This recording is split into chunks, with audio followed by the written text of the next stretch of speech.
Hello friends, யாசவி சமையலில் இன்றைக்கி நம்ம பார்க்க போகிறது அரிசி உப்புமா. அதுக்கு தேவையான பொருட்கள் என்னென்னு பார்த்தலாம்.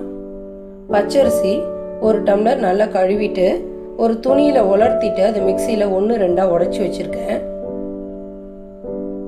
கடலைப்பருப்பு 1 டேபிள் ஸ்பூன், உளுத்தம்பருப்பு 1 டீஸ்பூன், கடுகு 1/2 டீஸ்பூன், உப்பு தேவையான அளவு, பெருங்காயத்தூள், ஒரு 10 சின்ன வெங்காயம் சின்னதாக கட் பண்ணி வச்சுருக்கேன், ஒரு துண்டு இஞ்சி கட் பண்ணி வச்சுருக்கேன், கருவேப்பிலை 1 கொத்து, பச்சை மிளகாய் 2, வரமிளகாய் 1, பெருங்காயத்தூள் தேவையான அளவு.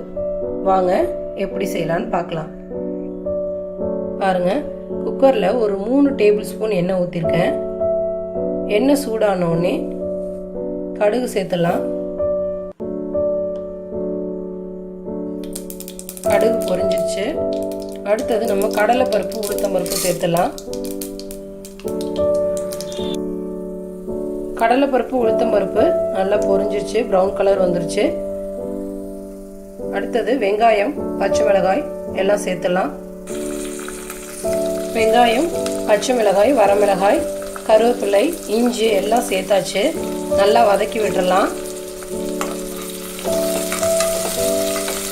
இப்போ நம்ம உப்பு சேர்த்துக்கலாம். தேவையான அளவு உப்பு இந்த உப்புமாவுக்கு தேவையான அளவு சேர்த்தாச்சு. நல்லா வதக்கி விட்டுடலாம்.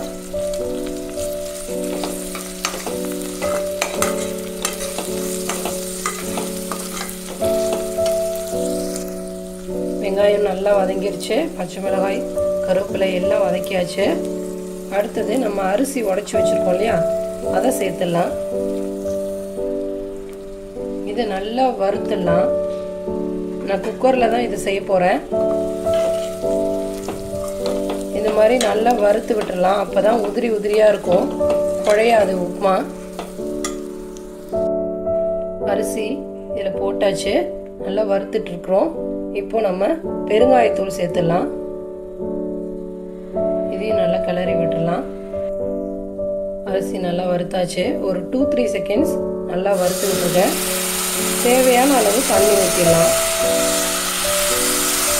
நான் 1 டம்ளர் அரிசிக்கு 3 டம்ளர் தண்ணி ஊற்றுறேன். உங்களுக்கு எப்படி தண்ணி ஊற்றணுமோ அந்த மாதிரி அளந்து ஊற்றிக்கோங்க. அரிசிக்கு தேவையான அளவு தண்ணி ஊற்றிட்டேன். இந்த ஸ்டேஜில் நீங்கள் உப்பு கரெக்டாக இருக்கான்னு செக் பண்ணிக்கோங்க. பத்தலைன்னா போட்டு கிளறி விட்டுருங்க. இப்போது நான் இதை மூடி போட்டு 2 விசில் விட போகிறேன். இப்போது 2 விசிலுக்கு அப்புறம் ஓப்பன் பண்ணி பார்த்தாச்சு. உப்புமா நல்லா வெந்திருக்கு. சுவையான அரிசி உப்புமா ரெடி ஆயிடுச்சு.